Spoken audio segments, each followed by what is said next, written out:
the show I really want to see is the one where Trump teaches kids new vocabulary words, like this lesson he dropped today while talking about the recent bombing in Iran. Those machines flew for 37 straight hours. They didn't stop. They went skedaddle. You know the word skedaddle? It means skedaddle. Yes, we know the word skedaddle, as in we'd like to see you skedaddle your ass out of the White House.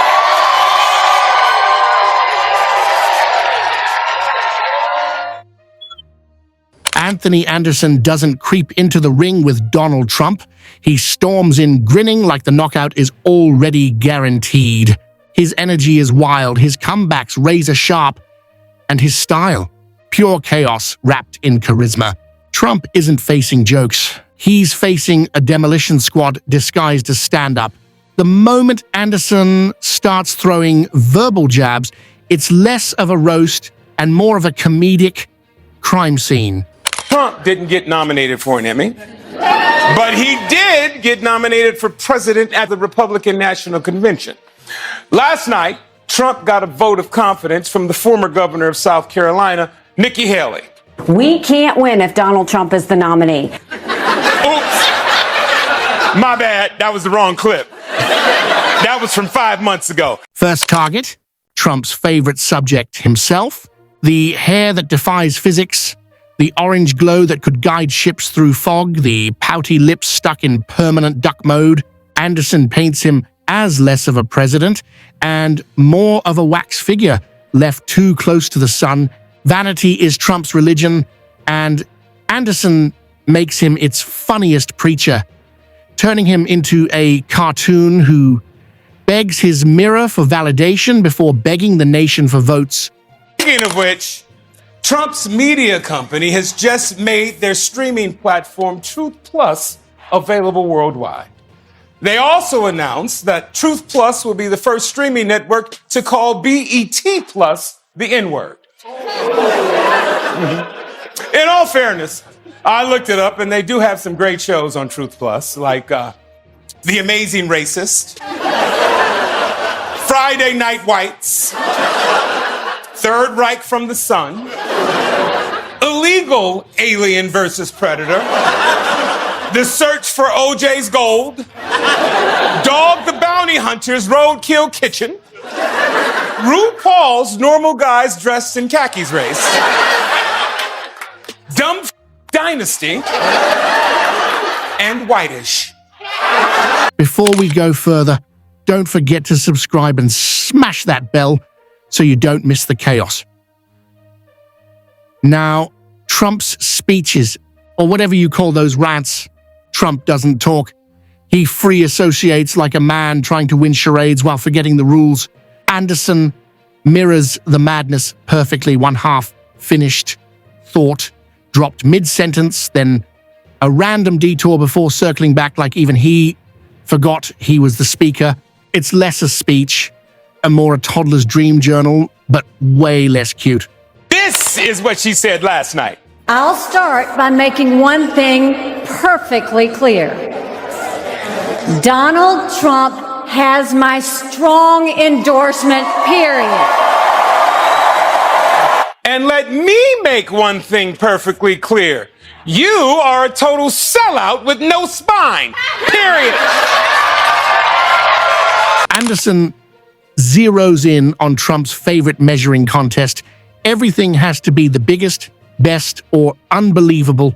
Crowd size, hand size, building size, nothing escapes the brag. Anderson flips this into a playground gag. Trump's basically the kid insisting his imaginary friend could beat up yours. Every boast becomes comedy gold, and soon Trump looks like a man permanently haunted by a tape measure. Trump has been riding high after Congress passed his big, beautiful bill. Now, this bill gives $100 billion to ICE, kicks 17 million Americans off their health care, and cuts food assistance for kids. At this point, the only bill that's more young people is Belichick. Huh? No? And all that money that's supposedly saving is just going to tax cuts for rich people. Then there's Twitter, Trump's midnight addiction. Anderson imagines him crouched at 3 a.m., glowing orange light bouncing off his face as he rage types in all caps. Instead of running the free world, he's beefing with celebrities like a wannabe contestant on a reality show nobody ordered. To Trump, 280 characters were more powerful than any policy, proof that comedy doesn't even need exaggeration when reality is this absurd. That wasn't the only tribute to Trump last night.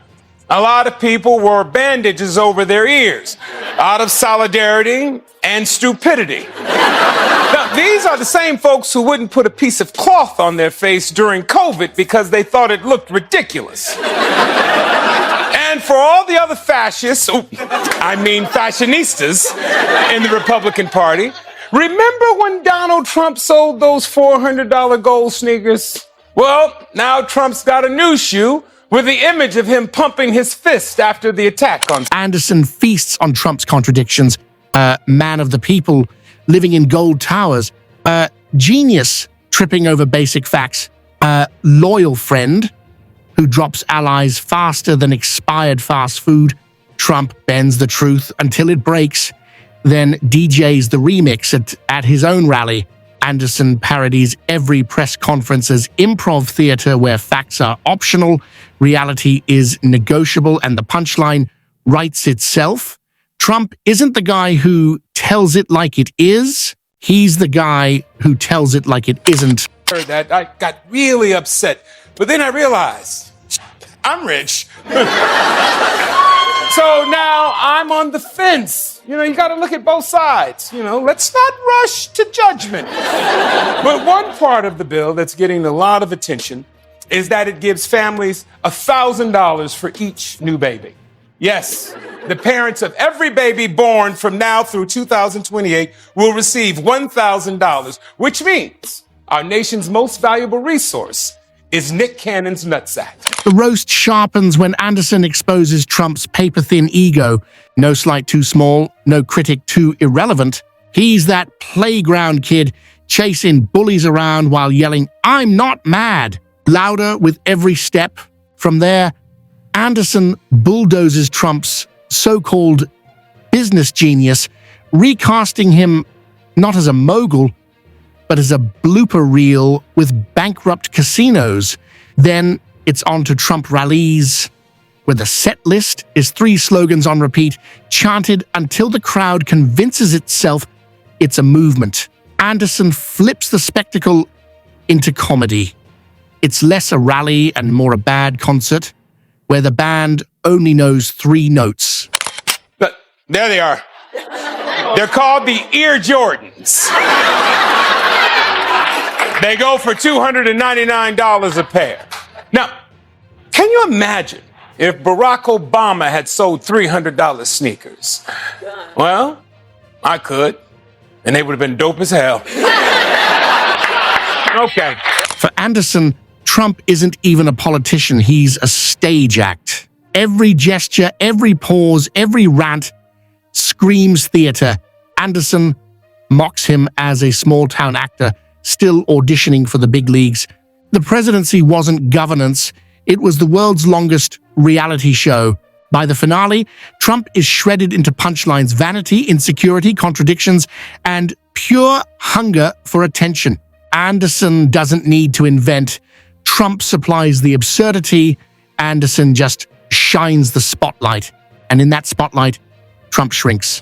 Of your soul is just a little smaller today. Now, Donald Trump didn't get nominated for an Emmy, but he did get nominated for president at the Republican National Convention.